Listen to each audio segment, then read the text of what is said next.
Mrs. Smith and Mr. Dempsey. I appreciate the opportunity. The district just wants to bring information to the community, let you know where we are. So a few updates for you tonight. So we are one Liberty Hill, two high schools, right? My son goes here, so I'm very familiar with Legacy Ranch. And I was a band kid, so. Oh, there you go. Which way? Percussion. Of course. Heck yeah. Gonna be a rock star, right? So just kind of give you an overview of what we're gonna do. Liberty Hill wouldn't be the same without our interim superintendent, Mr. Motal. He's doing a fantastic job. I've worked with a lot of superintendents in my career, and he's fantastic.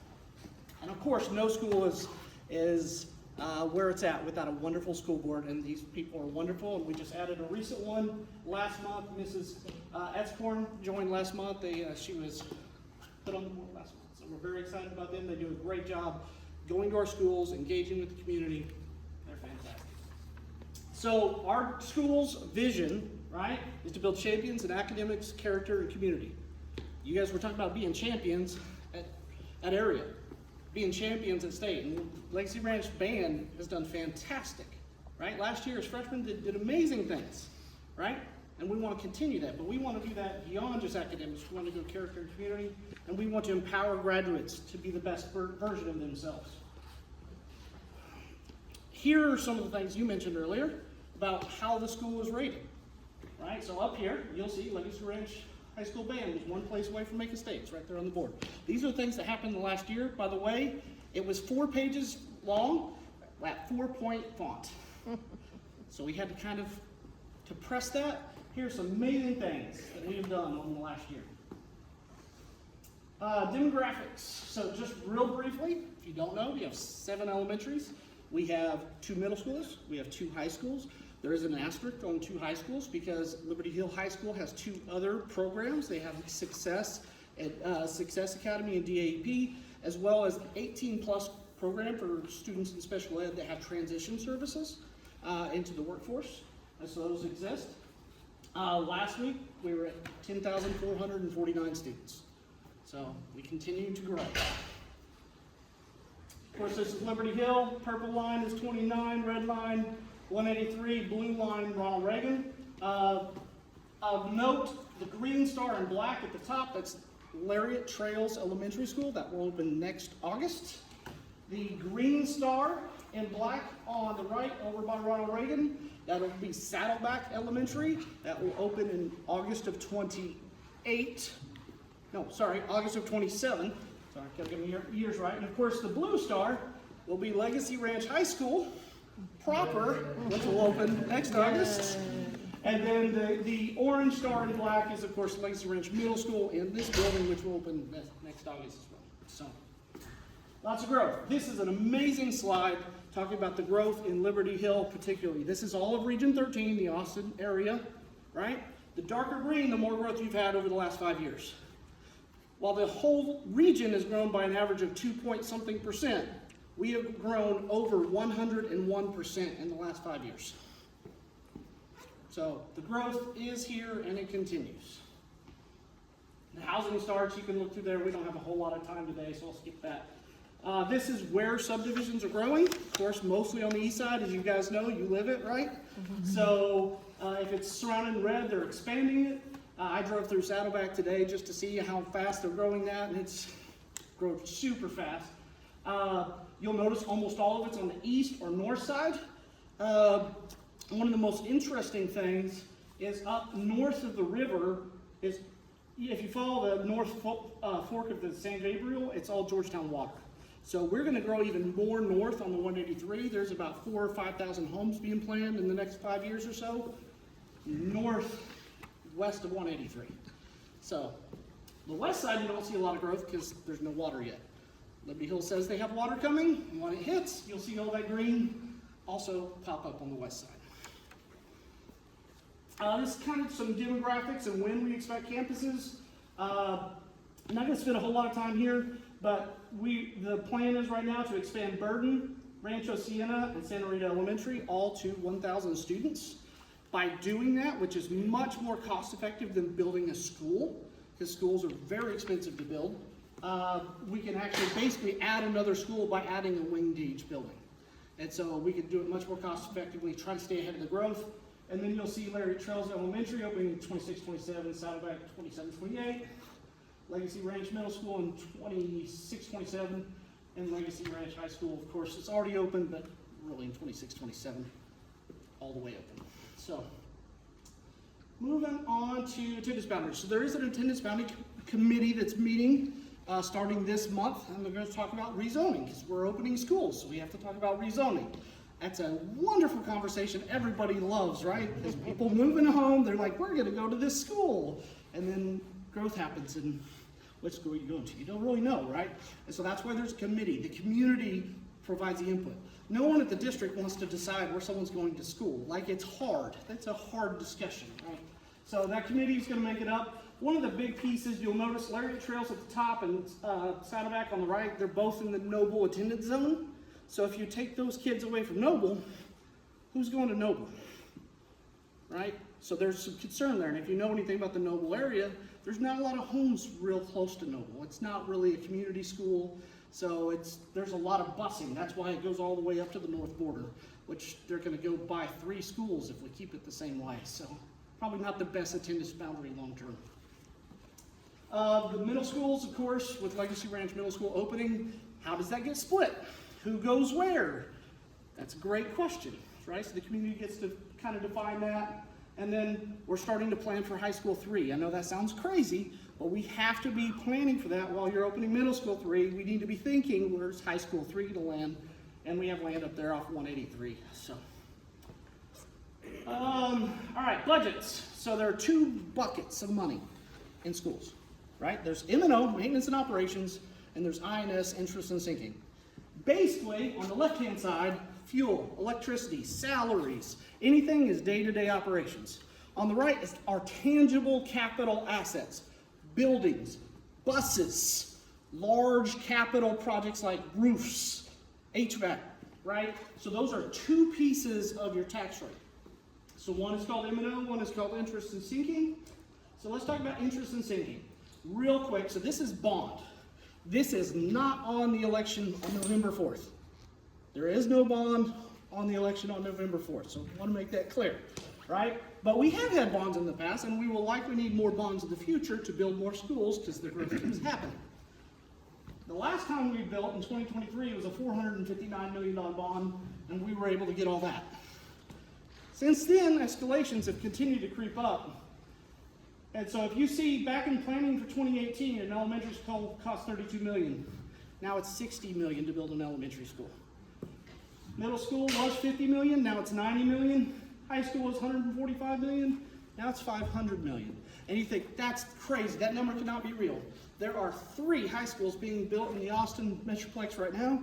Georgetown, Hutto, Lake Travis, they are all budgeted at $600 million and they're being built right now. So 5 years from now, what is a high school going to cost, right? So it's a real number. Now I'm not going to tell you it's going to be 500. I'm just telling you it's a real number. They're very expensive to build. So let's go to the other portion of the tax rate, which is on the November 4th election, right? So M&O.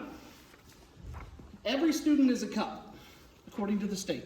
We have a cup. That cup is filled based upon the attendance of that student. So if that student's only here 90% of the time, we only get 90% of the cup. So start out with attendance defines how much you get. Out of the gate, we don't get enrollment.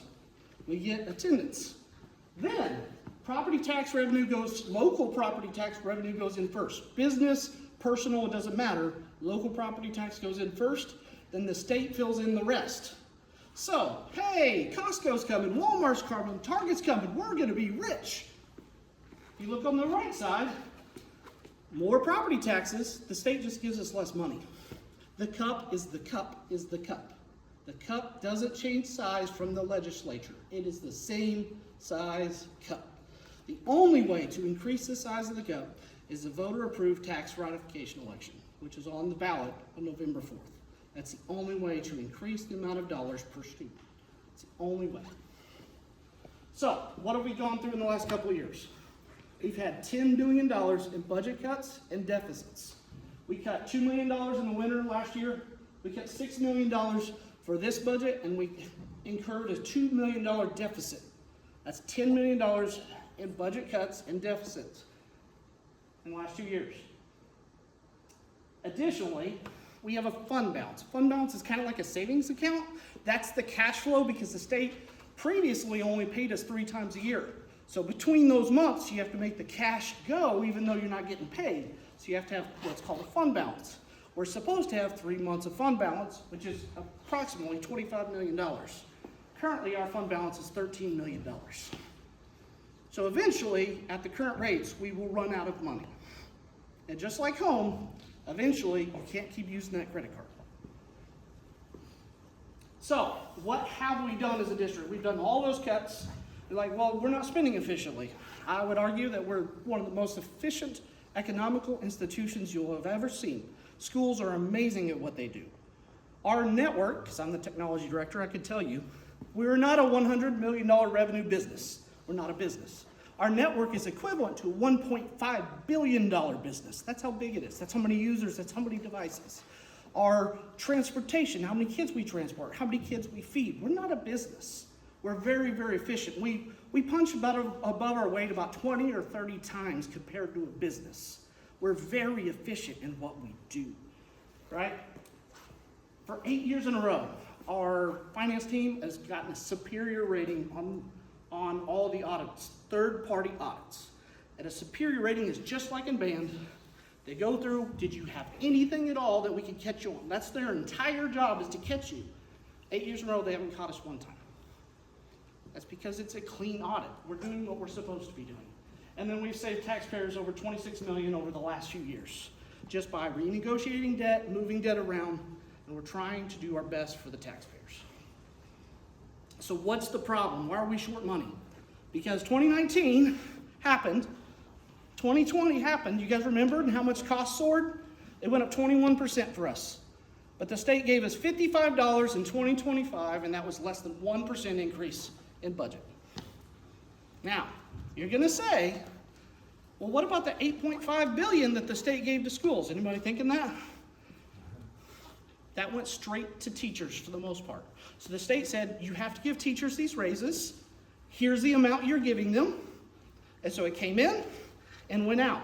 In fact, and you'll see on the next slide, it cost us more than they gave us because they didn't account for retirement or the federal taxes that go on it and all the other things. So it actually cost us about $300,000 for that money they gave us. And it only lasts 2 years, right? So the state just had increased dollars. They're expecting the communities to eat the rest. That's what they're expecting. So you look in this, underfunded initiatives at the top, safety and security. They give us about $600,000, give or take, for safety and security. To run a police department with an armed officer, to have the other things to protect our kids, it costs about $1.9 million. We're $1.3 million short in safety and security. It's an unfunded mandate. All these mandates, it's amazing the amount of security mandates we have and have increased even this summer, but they don't give us the money to do it, right? That was $1.3 million. The basic cost allotment, so that's the one with the teachers. Oh, I'm sorry, the basic cost allotment is insurance and utilities. They gave us $1 million. They're like, we hear you screaming about utilities and insurance. Here's $1 million, which is great. It actually costs us $3.5 million per year. These are big buildings. There's lots of liability involved, right? Every hailstorm. Our deductible on a building is $1 million when we get struck by hail. One building. It's very expensive to run schools. So where has our tax rate been? So over the last, from 2018, for the last 7 years, we have reduced our rate from $1.54 to $1.17, 37 cents the tax rate is reduced. Now, some people are probably thinking, but my taxes went up. Yes, your value of your home went up, but the tax rate went down 37 cents. The district didn't lower the taxes. The legislature forced us down. They compressed the tax rate, which means we get less taxes per, which is why we're in the situation we're in, right? It's not that we don't want our taxes to go down. We want everybody's taxes to go down. We just need the appropriate number of dollars to educate students. That's our whole goal. It's our mission, right? You'll notice in the middle column, the INS column, it has not changed. That's because we're a fast growth district and we're building buildings as fast as we can. That's not changing. That 50 cents is staying right there. because we have to by law to meet the obligations of our previous bonds, right? But on the left-hand column, it's dropped 37 cents. Now, what is the proposed tax rate? $1.24. So if you look here, it was $1.17. Next year, we're asking, or for this year, to go up 7 cents, right? Why 7 cents? Well, there's a lot of things there, but for the most part, we're equalizing with what other districts already had. Will be equivalent to Dripping Springs. Hutto will still be below Leander in the M&O tax rate, but we're trying to just pull in some more money to help us teach kids, right? Now, I will tell you that on the election ballot, there's a homeowner's exemption from $100,000 to $140,000. So a 40% increase in the homeowner's exemption. I'm not going to tell you your taxes are going down, but many people's taxes are going down even with this increased rate. Figure out your taxes, and I bet your tax rate, even with this increase, is going down because of the homeowner's exemption. It's amazing how many, I would say it's over half. But I'm not the tax assessor, so I don't have all the data. But everybody we pull, it's pretty high, right? Some people's aren't if you have a really expensive home, so keep that in mind. It just depends on how valuable your home is, how much that tax exemption plays into it. So if you went up the entire 10% value and you had the average home in Liberty Hill, most did not go up 10%, most went up 1 to 3%, it would be an increase of $1 a day. Most did not go up that much, so it's much less than that. The equivalent would be $10.7 million per year into the district budget, which is what we cut in budget cuts and deficits. It's not extra money, it's just backfilling what we already cut. Trying to get where we were. Because why do people move to Liberty Hill? Schools. Well, if we don't fund the schools, are people going to want to live here anymore? So where will the money go? $7.2 million will go to student programs, $1.3 million will go to safety and security, and $2.2 million for teacher and staff retention. Of the student programs, we cut a lot of GT, we cut ESL, we cut a lot of other teaching positions, we cut 6 of 8, the teachers teach 7 of 8. There's all these cuts we did. We want to restore as much of that as we efficiently can. Now, it's not going to all happen in the 25-26 school year because we can't hire that many teachers in January, right? If it passes. It's not possible. But we will do as best as we can to restore things so our teachers have relief, right? There's also some positions for maintenance. Our maintenance crew has 10 people. 10 years ago, they had 10 people.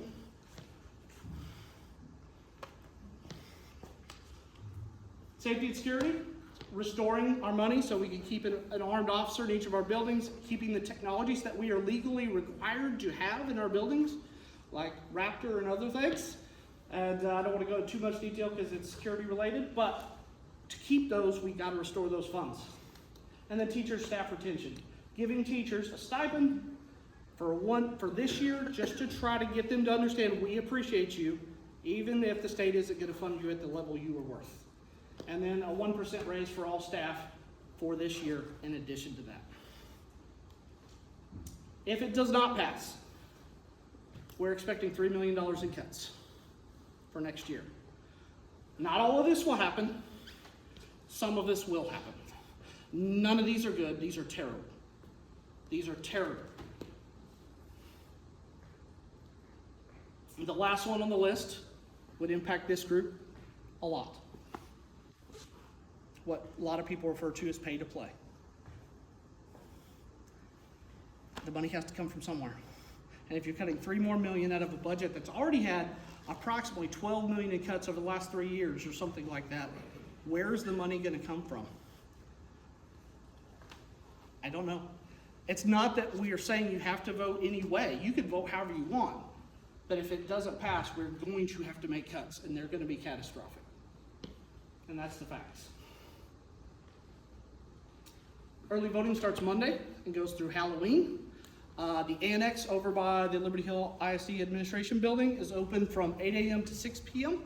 And then voting day is Tuesday, November 4th This is the website. Hopefully we won't be in town. I'm sorry? Hopefully we won't be in town. That's true. LHVotes.com has the information, the facts about it. Of course, Facebook has a lot of facts, right? We are legally bound to provide you the numbers of the district. That's what the auditors do and force us into those situations. We have to provide you the numbers. So this has the information that is actual. I will show you real quick. These are our tax rate comparisons to other districts around us. No one, that yellow bar, is below us on those districts. Nobody.